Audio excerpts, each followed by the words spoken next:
Hi everyone, this is your Shafiq sir. Welcome back to my YouTube channel. Today also I'm going to explain the another very important topic for the all competitive exams purpose, that is Indian economy. I am already making the different videos regarding the Indian economy. So everyone once follows that previous videos, which is most important for the uh, police jobs, SI constable, Gurukulas, PGT, TGT, DSC purpose, other competitive exams purpose. Indian economy is deciding subject to the everyone. So carefully so ఒకసారి అన్ని previous వీడియోస్ని ఒక plan ప్రకారం నేర్చుకుంటే మంచి marks score చేయడానికి అవకాశం ఉంటుంది. So I give the total material in PDF also. So before that every one please subscribe my channel. మీరు నా ఛానల్ని నచ్చినట్లయితే లైక్ చేయండి, షేర్ చేయండి. సో మీరు ఒక చిన్న సపోర్ట్ చేయడం ద్వారా నేను ఇంకా మంచి టాపిక్స్ని మీ ముందు ఎక్స్ప్లెయిన్ చేయడం అనేది జరుగుతుంది.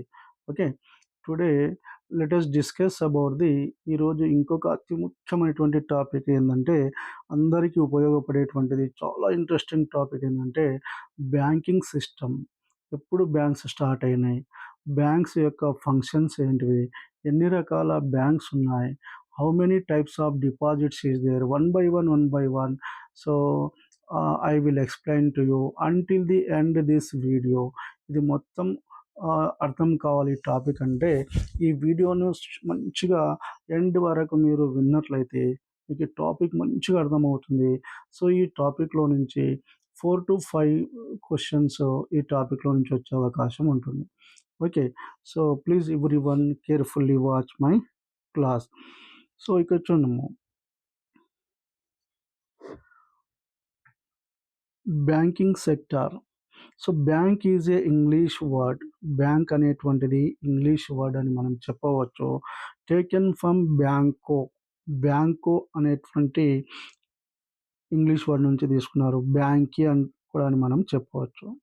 బ్యాంకో లేదా బ్యాంకీ అని కూడా మనం చెప్పవచ్చు. So belongs to Greek language, belongs to Greeks, Italian, Rome ఇవన్నీ మనం చెప్పవచ్చు. So bank is a English word.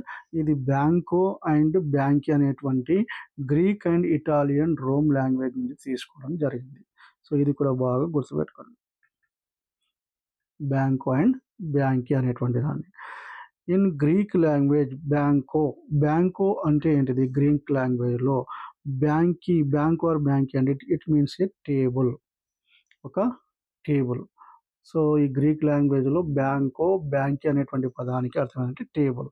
Which is doing banking business, which is doing banking business, that company is called the bank. Banking బిజినెస్ని చేసేటువంటి ఒక సంస్థను bank అని మనం అంటున్నారు. Okay, which bank working as a profit orient, that is called the commercial bank. ఈరోజు ఉన్నటువంటి బ్యాంకులన్నీ కూడా కమర్షియల్ బ్యాంక్స్.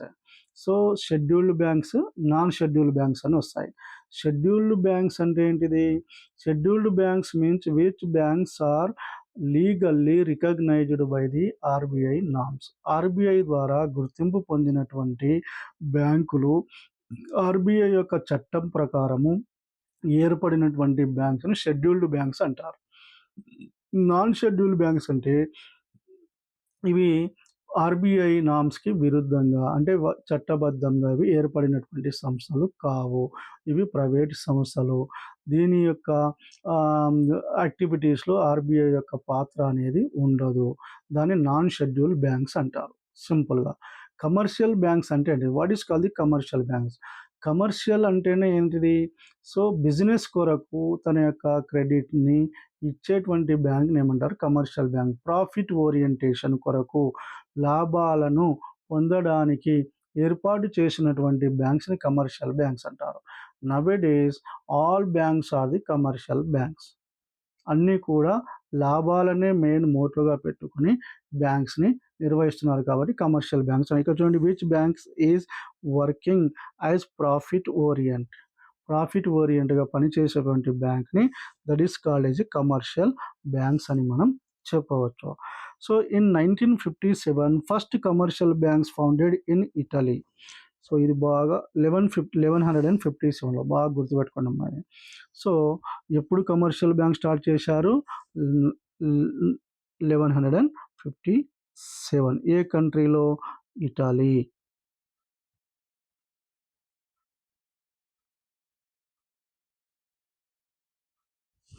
ఇటలీ కంట్రీలో ఫస్ట్ కమర్షియల్ బ్యాంక్ అనేది స్టార్ట్ అయింది. It's name is Venice bank of Italy. 1157లో ఈ బ్యాంక్ యొక్క పేరు ఏంటిది? వెనిస్ బ్యాంక్ ఆఫ్ ఇటలీ అనేవారు. ఫస్ట్ కమర్షియల్ బ్యాంక్ అది ఇటలీలో, దానికి గల పేరు. During the 1606 Amsterdam city was familiar as a centre of commercial banks in European countries. అంటే మొత్తం కమర్షియల్ బ్యాంక్స్ సెంటర్ ఏంటంటే యూరోపియన్ కంట్రీస్లో ఎక్కువ కమర్షియల్ బ్యాంక్స్ని ఎస్టాబ్లిష్మెంట్ చేశారు. అండ్ దెన్ 1970లో మనం చేసుకుంటే first bank was founded in our country. So మన దేశంలో ఫస్ట్ కమర్షియల్ బ్యాంక్ ఎప్పుడు ప్రారంభించారంటే ఇది బాగా గుర్తుపెట్టుకోండి, 1970. ఫస్ట్ ఏ కంట్రీలో స్టార్ట్ చేశారు? ఇటలీలో. ఎప్పుడు? ముఖ్యంగా ఎప్పుడు start చేశారమ్మా?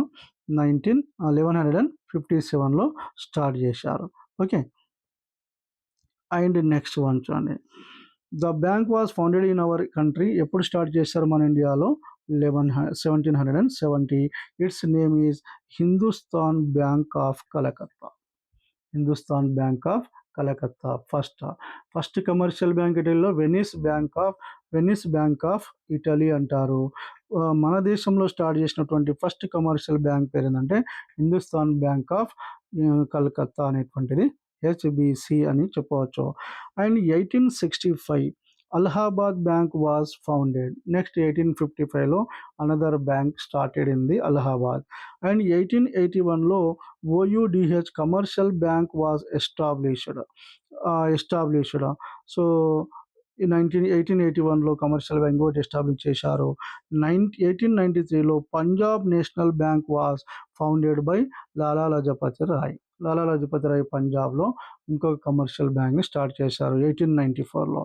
And then 1923 Andhra bank was founded by Pattabhi Sitaramayya. ఇది బాగా గుర్తుపెట్టుకోవాలి. ఫస్ట్ ఆంధ్ర బ్యాంక్ ఎప్పుడు స్టార్ట్ చేశారు? 1923. Who is the started that Andhra bank?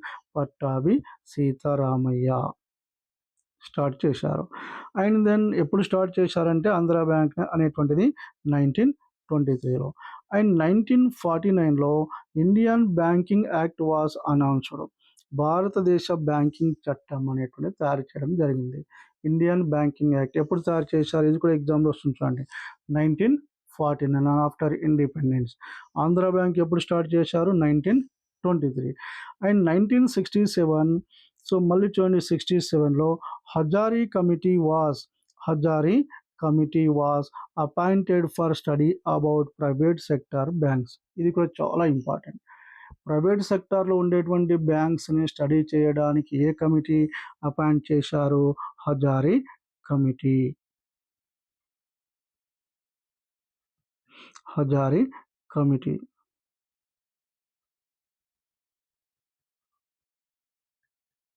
ఇప్పుడు 1967లో దీన్ని స్టార్ట్ చేయడం అనేది జరిగింది. బాగా గుర్తుపెట్టుకునేది. Okay, Hazari committee. Then this committee was recommended for nationalised private sector banks. ఈ కమిటీ మెయిన్గా ఏం రికమెండ్ చేసింది?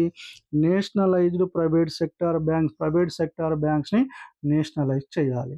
సార్ నేషనలైజ్డ్ బ్యాంక్ అంటే ఏంటిది అంటే ప్రైవేట్ సెక్టార్లో ఉండేటువంటి అతి ముఖ్యమైనటువంటి బ్యాంకులు, ఎక్కువ లాభాలను పొందుతున్నటువంటి మంచి అభివృద్ధిలో ఉన్నటువంటి బ్యాంకులను ప్రజలందరికీ అందుబాటులో తీసుకొని రావడానికి which banks are useful for every common person in our India.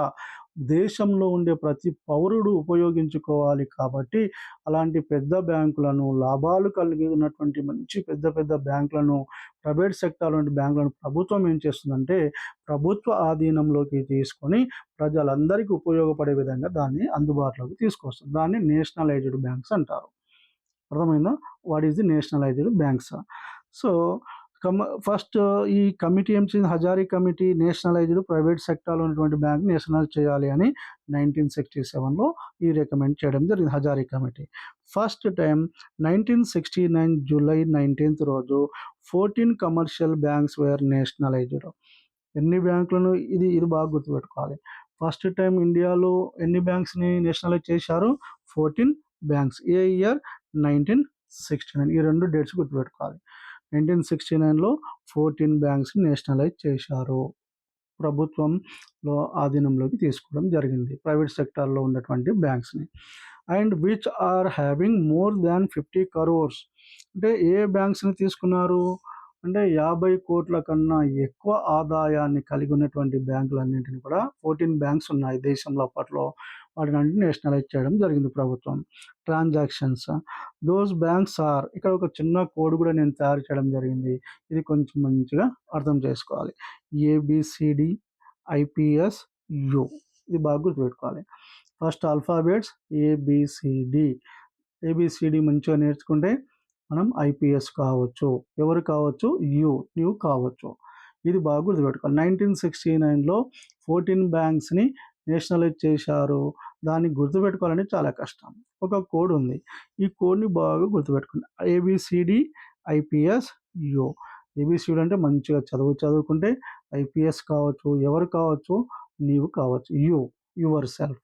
Okay, ఇప్పుడు 1 by 1 ఐ విల్ డిస్కస్. ఏ అంటే Allahabad bank.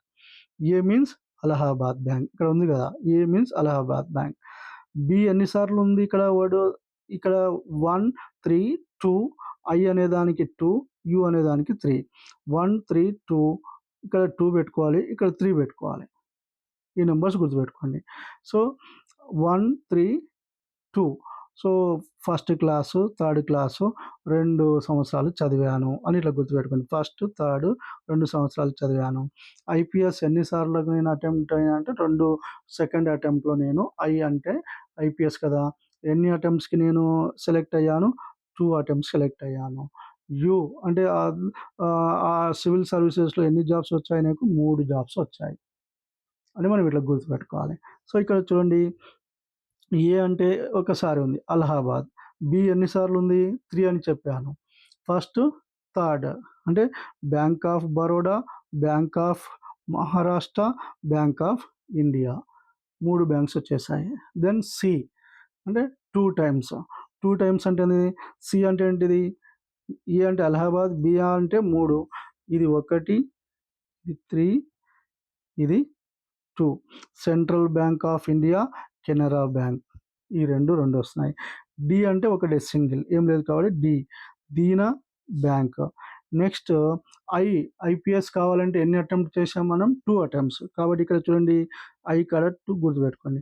Indian bank, Indian overseas bank. I అంటే Indian bank, Indian overseas bank. So P single కాబట్టి Punjab national bank. And S అంటే syndicate bank. U అంటే ఎన్ని jobs వచ్చాయి civil సర్వీస్లో? 3 jobs వచ్చాయి కాబట్టి ఇక్కడ 3 పెట్టుకొని గుర్తుపెట్టుకోండి. Union bank, united bank of India, united commercial bank of India, ఈ 3 యూసీకో అని కూడా గుర్తుపెట్టుకోవచ్చు. UCO, union bank, united bank of India and commercial bank అని కూడా మనం చెప్పవచ్చు. ఓకే, సో కోడ్ గుర్తుకుంది కదా. 14 బ్యాంక్స్ ఏబిసిడి ఐపీఎస్ యు అనేది గుర్తుపెట్టుకుంటే మ్యాక్సిమం రాసేయవచ్చు. Okay, first class, second class 3 times చదివాను, 3 years చదివాను. ఫస్ట్ సెకండ్ కలిపితే ఎంత అవుతుంది? 3. సో ఫస్ట్ థర్డ్ క్లాస్ వరకు 2 years చదివాను.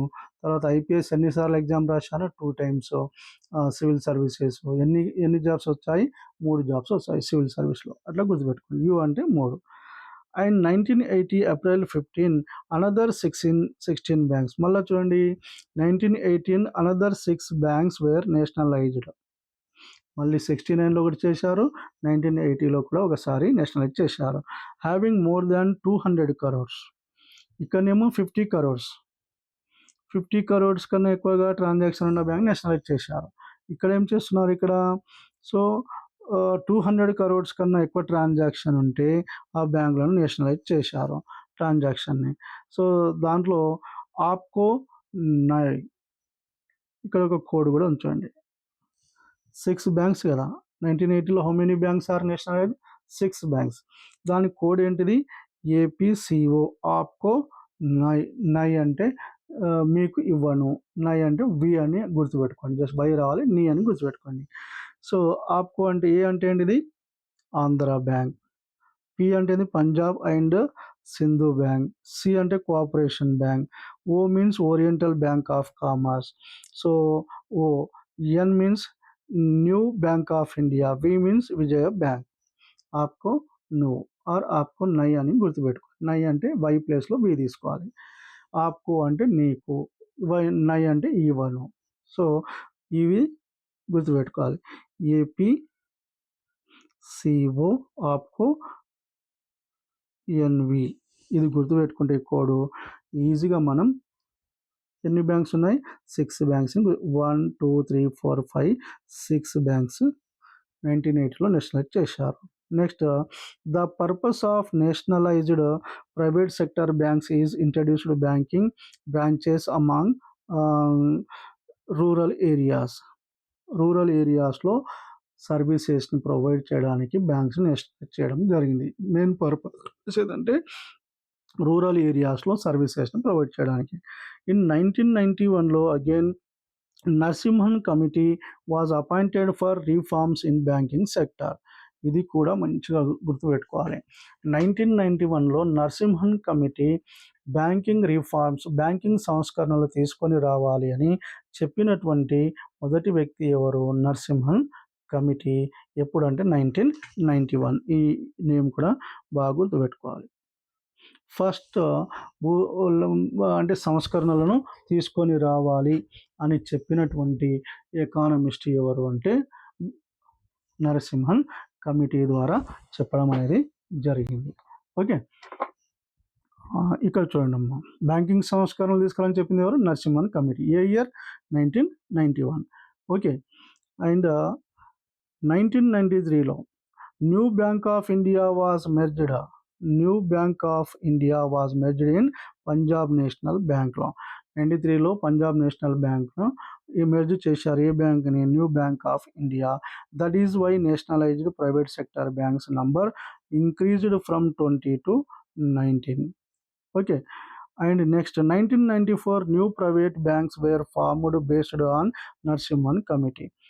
ఇక్కడ చూడండి, ప్రైవేట్ బ్యాంకులో సంస్కరణలు తీసుకురావాలని చెప్పింది ఎవరు? నరసింహన్ కమిటీ.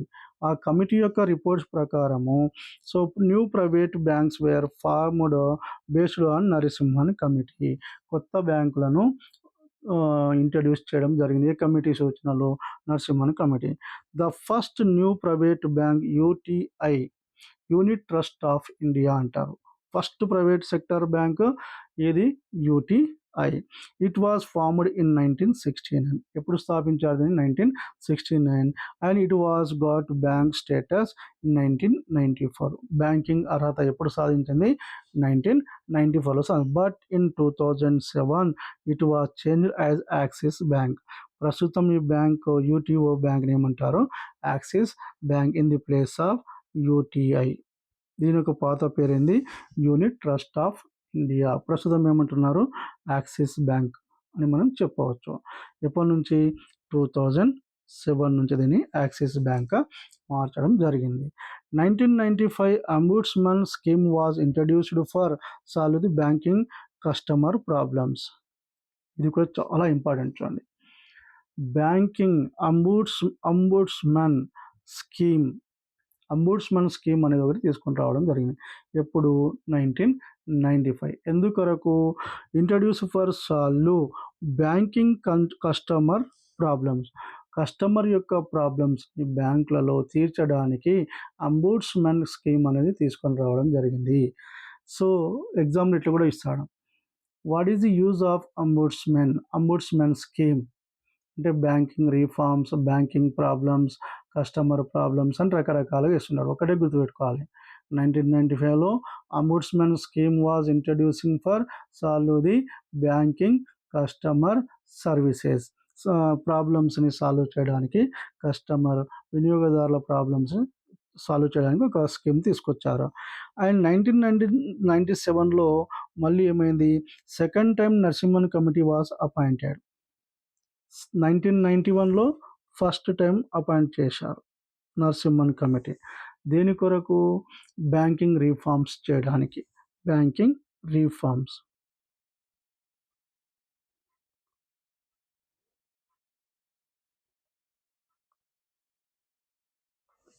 బ్యాంకింగ్ రీఫార్మ్స్ కొరకు నరసింహన్ కమిటీ ఏర్పాటు చేశారు.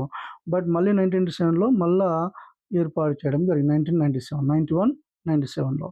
So 19 April 1 Vijaya bank, Dena bank were merged in the bank of Baroda. Bank of బరోడాలో దేని కలిపారు? విజయ బ్యాంకు, దీనా బ్యాంక్ అనేటువంటిది 2019లో కలిపేయడం జరిగింది. బ్యాంక్ ఆఫ్ బరోడాలో కలిపేశారు. That is why nationalised banks no number decreased. మళ్ళీ 2 తగ్గిపోవడం వల్ల 19 నుంచి ఎంతకు వచ్చింది? 17కి. ఫస్ట్ 14 ఉండేది 69లో. అండ్ మళ్ళీ 6 బ్యాంక్స్ చేశారు. 20లో ఆల్రెడీ ఒక బ్యాంక్ మెర్జ్ చేశారు. చేసిన తర్వాత మళ్ళీ ఇప్పుడు దీనా బ్యాంక్, విజయ బ్యాంక్ చేయడం వల్ల 19 ఉండేది. ఇప్పుడు ఎంత అయింది? నేషనలైజ్డ్ బ్యాంక్స్ మన దేశంలో 17 ఉన్నాయి. Then 2020 April 1 6 banks were merged in other 4 banks. మళ్ళీ 4 బ్యాంకుల్లో ఈ 6 బ్యాంకులను విలీనం చేయడం జరిగింది. ఎప్పుడు అంటే 2020లో. అవి ఏవి అంటే Andhra bank, corporation bank, united bank of India, oriented bank of commerce, syndicate bank, Allahabad bank. ఇవన్నీ మెర్జ్డ్ పంజాబ్ నేషనల్ బ్యాంకులు మెర్జ్ చేశారు. ఏవేవి? Andhra bank, corporation bank, united bank of India, oriental bank of commerce merged in Punjab national bank. Syndicate bank merged in Canara బ్యాంక్గా మార్చారు. అలహాబాద్ బ్యాంక్ని merged in Indian బ్యాంక్లోకి మార్చారు. ఇది గుర్తుపెట్టుకోండి just. And April 2020 nationalised private sector banks number is, మళ్ళీ ఈ 6 తీసేస్తే ఎంత వస్తాయి? 17 ఉండేవి. 17 - 6 తీస్తే ఎంత మిగిలింది? 11 బ్యాంక్స్. నేషనలైజ్డ్ బ్యాంక్స్ ఎన్ని ఉన్నాయంటే ఓన్లీ 11 బ్యాంక్స్ మాత్రమే ఉన్నాయి ప్రస్తుతం 2020 తర్వాత. దెన్ 11 బ్యాంక్స్ ఏమేమి ఉన్నాయి నేషనలైజ్డ్ ప్రస్తుతం అంటే, ఇక్కడ ఒక కోడ్ ఉంది, బైపీసీ ఆర్ బీసీఐపి, బిసిపియు అండ్ బైసిపియు అని కూడా మనం గుర్తుపెట్టుకోవాలి. బి అంటే bank of Baroda, bank of India.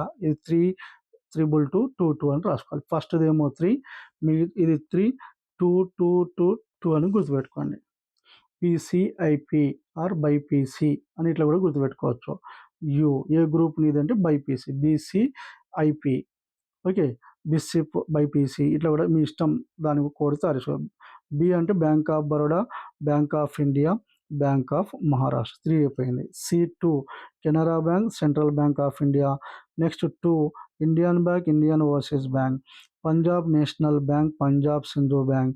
And union bank, United commercial bank of India, UCO అంటారు దాన్ని. సో ఇవి 11 బ్యాంక్స్ ఉన్నాయి. ప్రస్తుతం ఎన్ని ఉన్నాయి నేషనలైజ్డ్ బ్యాంక్స్? 11 బ్యాంక్స్. దీని కోడ్ ఏంటిది? BCIPU.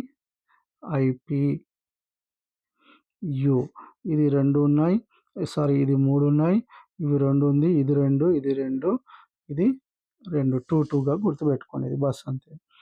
And next important bank మనకు అందరికీ తెలుసు SBI, state bank of India. SBI గురించి మనం ఈరోజు స్టడీ చేద్దాం. మళ్ళీ ఇంకొక bank.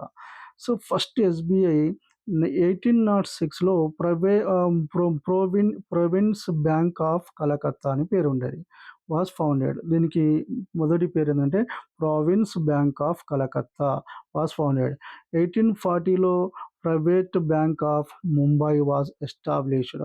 Province bank of Mumbai was established. 1843 province bank of Madras was established. అంటే ఒక్కొక్క స్టేట్కి ఒక్కొక్క బ్యాంక్ని ఎస్టాబ్లిష్మెంట్ చేశారు. కలకత్తాలో province bank of Calcutta, Mumbai province bank of Mumbai and Madras province bank of Madras 1806, 1840, 1843లో ఇంట్రడ్యూస్ చేశారు. ఒక్కొక్క స్టేట్కి ఒక్కొక్క bank SBI. And 1921 above 3 banks were merged as a single bank. Its name is Imperial Bank. ఈ 3 బ్యాంకులను మెర్జ్ చేశారు. ఎప్పుడు 1921లో. దీని యొక్క బ్యాంక్ పేరు ఇంపీరియల్ బ్యాంక్ ఆఫ్ ఇండియా.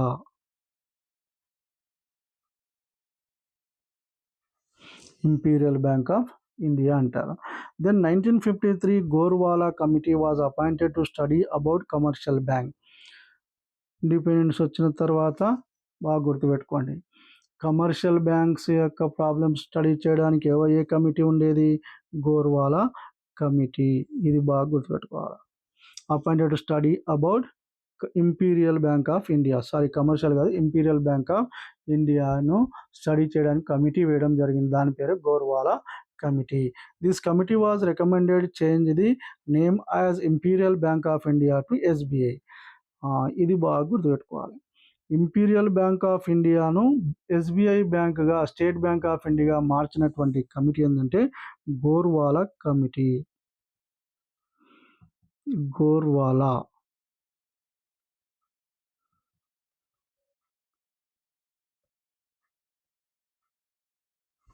బాగా గుర్తుపెట్టుకోండి.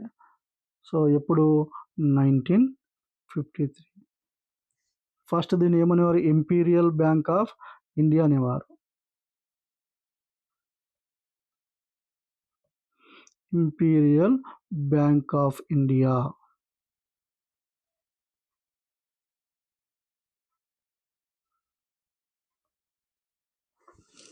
ఇంపీరియల్ బ్యాంక్ ఆఫ్ ఇండియా ఏ విధంగా మార్చాలంటే present SBI, state bank of ఇండియాగా మార్చారు. State bank of India. So బాగా గుర్తుపెట్టుకోవాలి. స్టేట్ బ్యాంక్ ఆఫ్ ఇండియా యొక్క పురాతన పేరు ఏంటిది? Imperial bank of India. దాని పేరు ఎప్పుడు మార్చారు?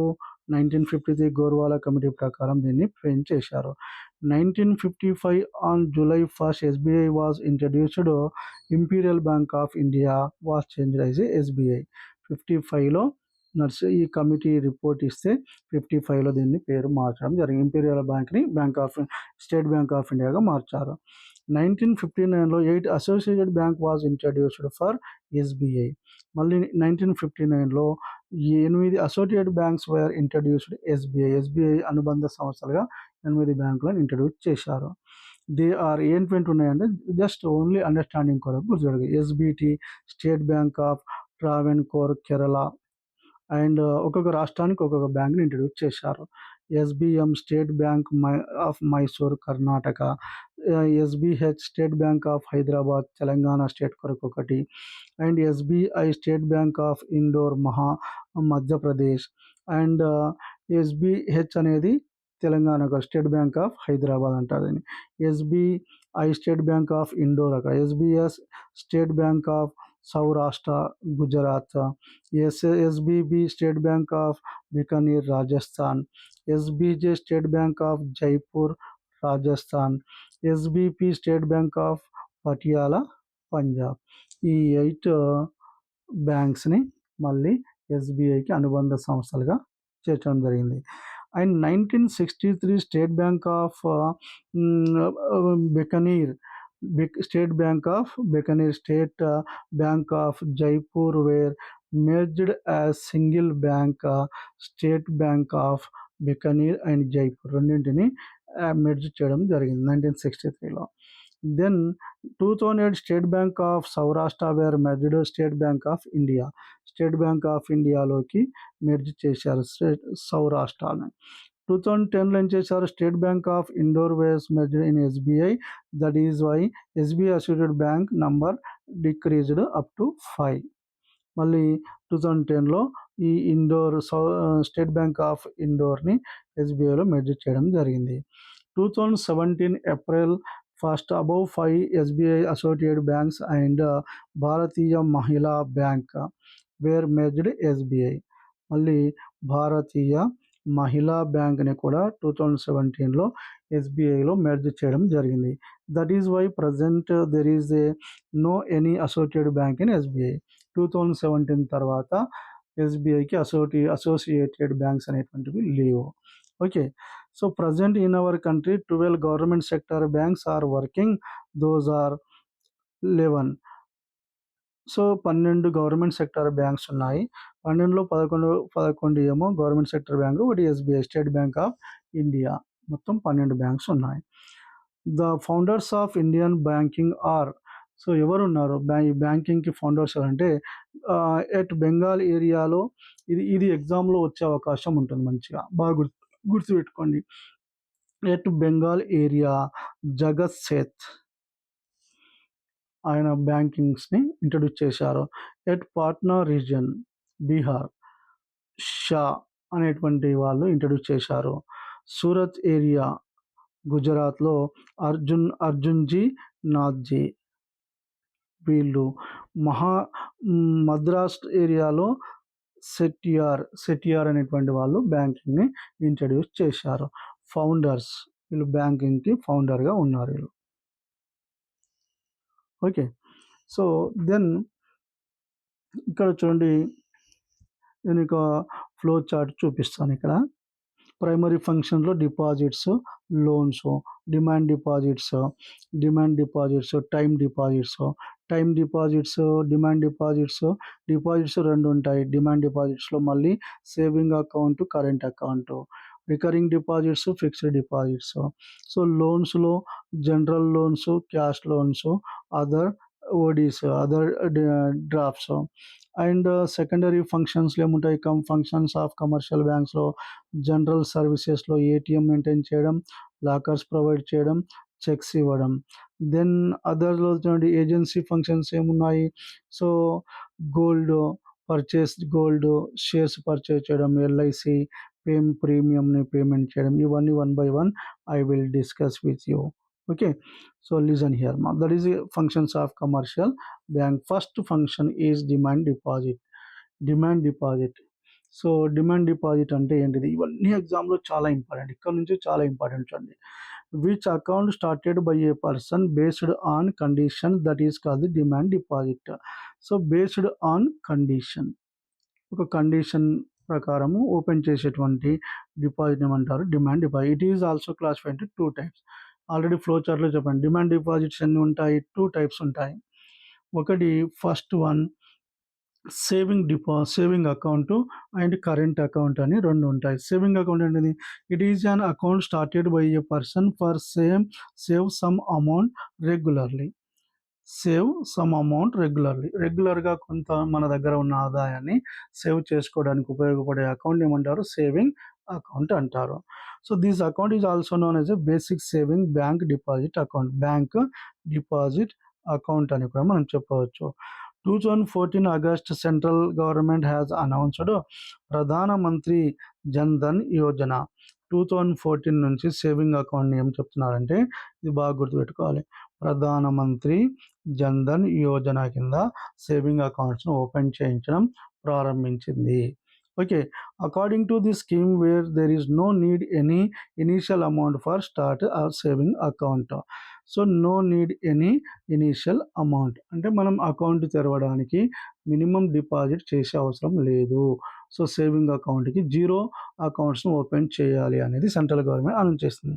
Saving account is also called as zero account. దీనికి మరొక పేరు ఏంటి? జీరో అకౌంట్ అంటారు. For this account all banks are providing 3 to 4% interest. Saving అకౌంట్లో మనం ఓపెన్ చేసి అమౌంట్ సేవింగ్ చేస్తే పర్ యాన్నం ఎంత ఇంట్రెస్ట్ ఇస్తుంది బ్యాంకు? 3 to 4% ఇస్తుంది. Then current account. Saving account అనేది it is very very convenient and useful for the daily employees, workers and లో income people. తక్కువ ఆదాయం కలిగినటువంటి వారికి సేవింగ్ అకౌంట్ కొద్ది మొత్తంలో సేవింగ్ చేసుకోవడానికి 1000, 2000, 3000 కొంత amount. It is very very convenient for the low income peoples and salaried income పీపుల్స్కి. బట్ కరెంట్ అకౌంట్ ఇక్కడ రెండోది ఏమంటున్నాము? Demand deposit current account and saving account అంటారు. కరెంట్ అకౌంట్ అంటే it is very very convenient for the who are the making the highly transactions. ఎక్కువ మొత్తంలో transaction చేసేవాళ్ళు, ఎక్కువ మొత్తంలో సేవింగ్ చేసేవారి కొరకు current account is very very important one. So it is an account started by business people. ఎవరికి ఎక్కువ transaction చేస్తారు? Business people. రోజుకు ల్యాక్స్లో కరోడ్స్లో సేవింగ్ చేస్తూ ఉంటారు, ట్రాన్సాక్షన్ చేస్తుంటారు.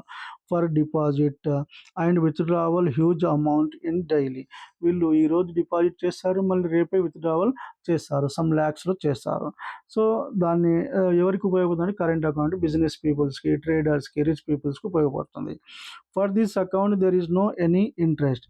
ఈ కరెంట్ అకౌంట్ పైన ఇంట్రెస్ట్ ఇవ్వరు. సేవింగ్ అకౌంట్ పైన 2-3%, 4% రేట్ ఆఫ్ ఇంట్రెస్ట్ ఇస్తారు, కానీ దెర్ ఈజ్ నో ఇంట్రెస్ట్. బాగా గుర్తుపెట్టుకోవాలి, కరెంట్ అకౌంట్ పైన రేట్ ఆఫ్ ఇంట్రెస్ట్ చెల్లించదు bank. These account holders having over draft ఫెసిలిటీని కలిగి ఉంటుంది. కరెంట్ అకౌంట్ హోల్డర్కి ఓవర్ డ్రాఫ్ట్ అంటే ఏంటిది? So generally over draft means that current account holder they can withdraw the more money on their account on their balance. నా దగ్గర అకౌంట్లో 20 లక్షలే ఉన్నాయి, నాకు సడన్గా 25 lakhs అవసరం ఉంది అంటే నా అకౌంట్లో ఉన్న దానికన్నా ఎక్స్ట్రా అమౌంట్ని విత్డ్రా చేసుకోవచ్చు. ఎవరికి ఇస్తుంది ఆ facility, over draft facility? Only who has the current account holders. Current account హోల్డర్స్కు బ్యాంకు విత్ షూరిటీలో లేదా విత్ షూరిటీ ఆర్ వితౌట్ షూరిటీతో allowing the withdraw the more money then actual available amount in their account. తన అకౌంట్లో ఉన్న డబ్బు కన్నా ఎక్కువ అమౌంట్ విత్డ్రా చేసుకోవడానికి అవకాశాన్ని కల్పిస్తుంది. దాన్ని ఓవర్ డ్రాఫ్ట్ అంటారు. ఓకే, సో తెలుసు కదా demand deposits how many times? Saving account, current account. Current account అనేది ధనవంతులకు, బిజినెస్ పీపుల్స్కి యూజ్ అవుతుంది. Saving deposit is useful for only లో ఇన్కమ్ పీపుల్స్ కొరకు యూజ్ అవుతుంది. నెక్స్ట్ టైం డిపాజిట్స్ అంటే ఏంటిది? సో ఇక్కడ నేను చెప్పాను. సో డిమాండ్ డిపాజిట్ తర్వాత నెక్స్ట్ ఏంది? Time deposits. దాన్ని ఫిక్స్డ్ డిపాజిట్స్ అని కూడా చెప్పవచ్చు. అంటే ఒక కాలానికి అనుగుణంగా చేసేటువంటి డిపాజిట్ని time deposits or fixed deposit అని చెప్పవచ్చు. సో ఇక్కడ చూడండి, which account started based on the duration ఒక time, that is call the time deposits. దీన్ని ఫిక్స్డ్ డిపాజిట్స్ అని కూడా చెప్పవచ్చు.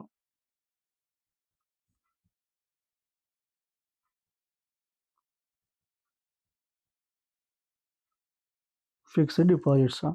So without the complete their maturity time, ఆ టైం కంప్లీట్ అయినంత వరకు మనం విత్డ్రా చేసుకోవడానికి ఛాన్స్ ఉండదు ఫిక్స్డ్ డిపాజిట్స్, టైం డిపాజిట్స్కి. After completed their maturity time you can withdraw that amount. It will be classified into 2 types. Recurring deposits, RD అంటే ఏంటిది? Recurring deposits. So it is an account started for a. So మళ్ళీ ఇవి ఎన్ని ఉంటాయి? Time deposits, recurring deposits, fixed deposits. Recurring deposit అంటే started by a person for depositor decided amount as an instalment.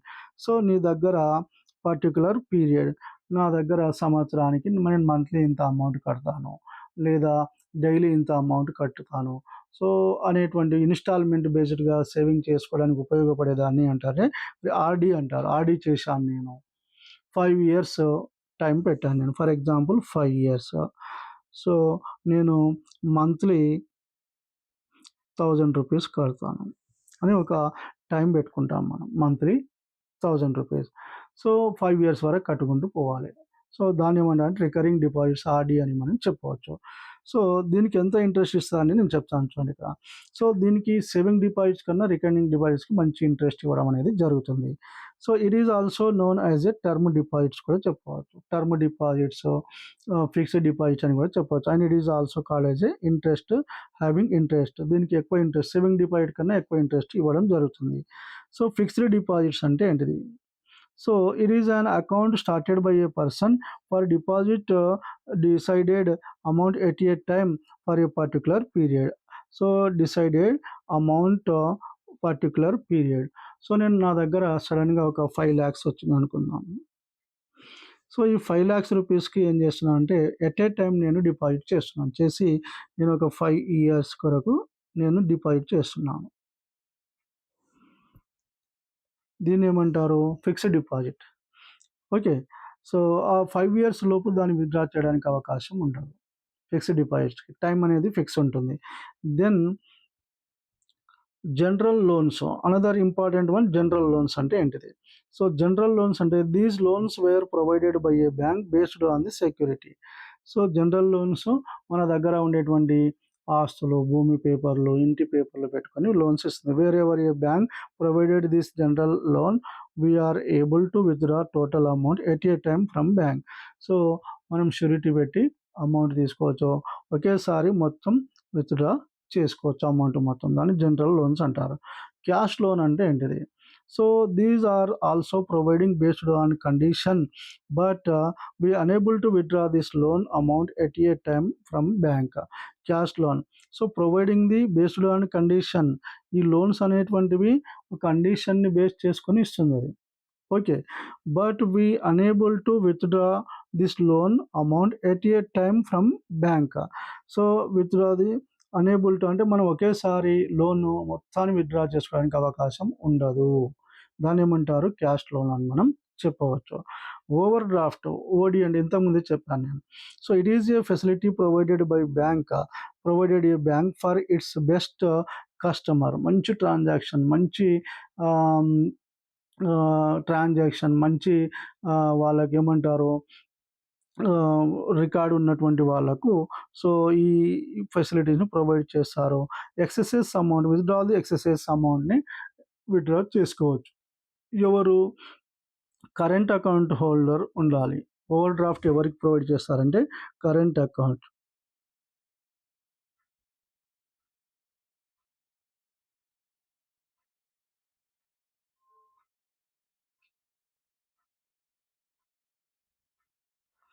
Current account హోల్డర్కి ఈ ఫెసిలిటీని provide చేస్తారు.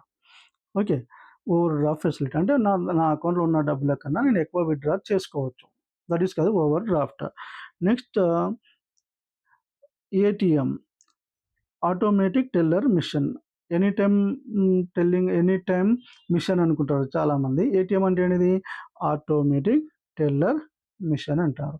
అంటే మనం అడిగిన వెంటనే లెక్కించి డబ్బులు ఇస్తుంది ఏటీఎం సెంటర్లో. So it was introduced in 1965. ఎప్పుడు ఇంట్రడ్యూస్ చేశారు ఏటీఎంని? ఫస్ట్ ఏ కంట్రీలో? లండన్, ఇంగ్లాండ్ కంట్రీలో ఏటీఎంస్ని. ఇది గుర్తుపెట్టుకోవాలి. ATM was started first in London when it is 1965. ఇది బాగా గుర్తుపెట్టుకోండి. ఏటీఎం అనేటువంటి సిస్టమ్ని తీసుకొచ్చింది లండన్లో 1965లో. చెక్స్ అంటే ఏంటిది? What is call the checks? So it is an order given by a person, order given account holder to bank for withdrawal the some amount. So checks అంటే నాకు అవసరం ఉంది, నేను ఒకరికి అమౌంట్ నా దగ్గర లేదు, I can issue that one cheque to withdraw the amount from my account. So that is called as a cheque. So అర్థమైంది కదా? This is called as a మొత్తం బ్యాంకింగ్కి సంబంధించినటువంటి history. Are you understand that? So ఈ topic మీకు అందరికీ నచ్చినట్లయితే please give me one like and share my channel. So my channel name is Shafiq Ahmed Economics. Subscribe my channel. Okay, it is very useful to all students. Thank you so much.